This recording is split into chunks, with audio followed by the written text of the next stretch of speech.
Welcome back to Let's Be Creative. My name is Melissa, and last week we learned about name art. This week we're going to be continuing working with words as a form of art. I used to get many requests for this project, just how to do it for other projects. So this week we will be learning how to make block letters, or as I like to call them, bubble letters.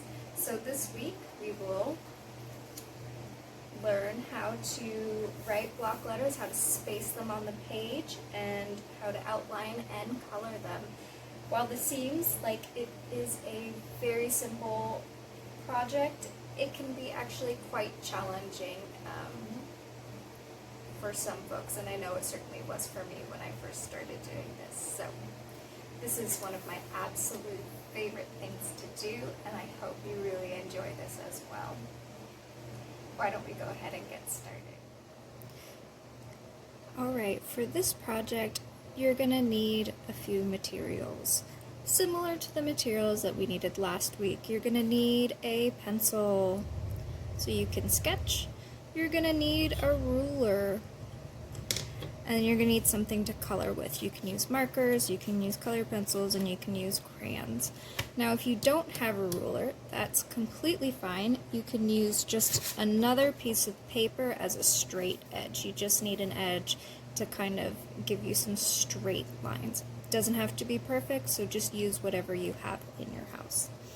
Alright, let's show you how to get started. So the first most important thing to do is to decide what you want to write. Do you want to write a name? Do you want to write a quote? Or just a single word? So that's something that's important. Sometimes it's hard to think of what to write. For this, I'm going to show you how to write one of my favorite phrases.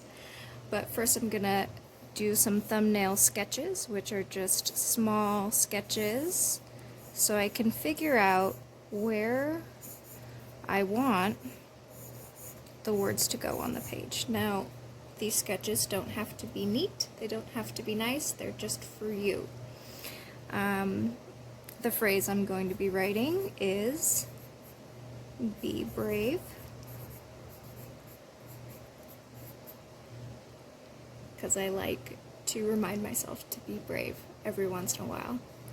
So first what I'm going to do is kind of divide one of my thumbnails in half. I'm going to try to do be in the middle, and then brave, see, brave, or spelled it wrong, below. I can also do it be and then brave.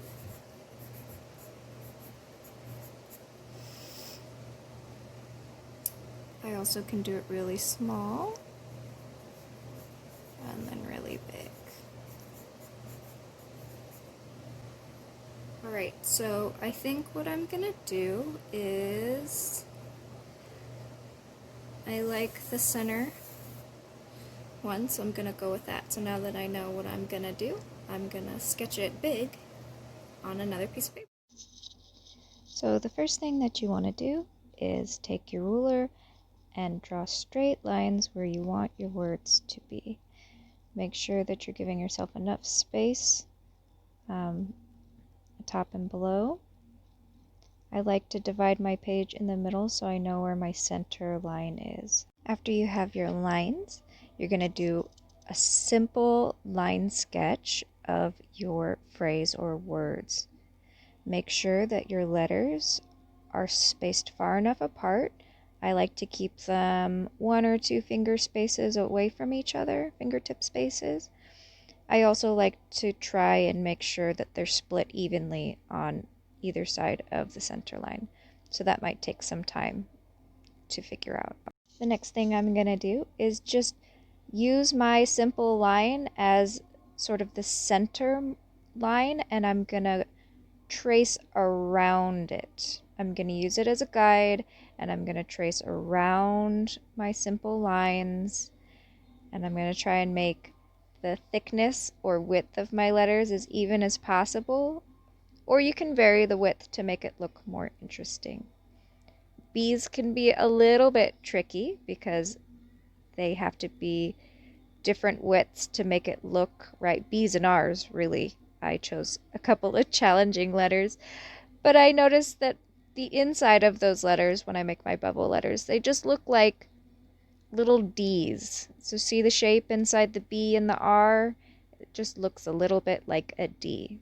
Now it looks like I'm going really fast because the video is sped up, so just remember this might be a slow process. After I finished all my letters, I realized that my A was a little bit too close to my R, so I decided to move it over. This is why I always do it in pencil first, so that I don't do it in pen and have to redo the whole thing if one of my letters is slightly out of place.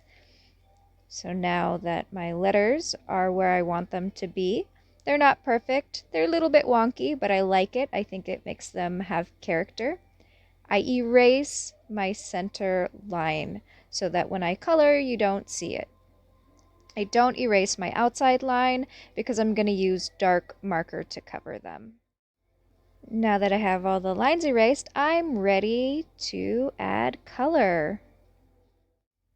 I chose two colors, well, four colors.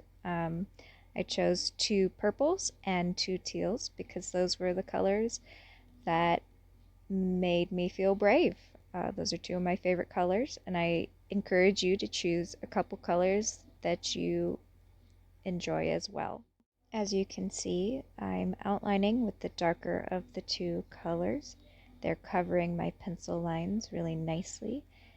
If you don't use dark colors, I would encourage you to slightly erase these pencil lines so they don't show through. I find that having to trace over my lines a few times makes it a very calming activity. Tracing over with color, you don't have to think about it too much. You already know where the lines are. It makes this a very soothing and relaxing art project. Now, the first color I'm going to choose is my lighter color. So I put the light teal up on top, and since I am doing an ombre, which means a couple different colors, lighter to darker, I'm going to do it about halfway down my letter. So half of it is going to be teal and the other half is going to be purple.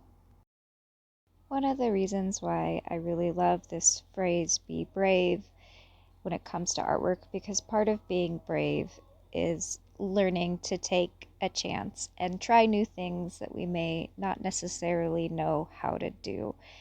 And so this project invites you to kind of go outside your comfort zone and try something new. Next, I'm going to use my lighter purple, and I just fill in the bottom part, kind of overlapping where it meets the teal color, just filling it in. I find that if I make strokes in the same direction, it helps me color. You can also outline the shape of it and then fill it in, whatever works for you. Mix it up, figure out what sort of brush strokes you enjoy doing. Now, the next thing I'm gonna do is take the dark green to kind of blend the two colors together. In my brain, the two colors worked together well and they blended, but on the page that wasn't quite the case. So if you're using pens, think about what colors will blend well. If you're using crayons, colored pencils, or pastels, they'll probably blend easier, but with markers, they weren't blending the way that I wanted them to. So sometimes your artwork doesn't quite turn out the way that you thought it would, but that's okay. I was still really happy with the end result. Hopefully you enjoyed doing this project as much as I did. Hopefully you're out there making beautiful word art. And if you did complete this project, I would love to see what you made. Please post your photos in the comments section.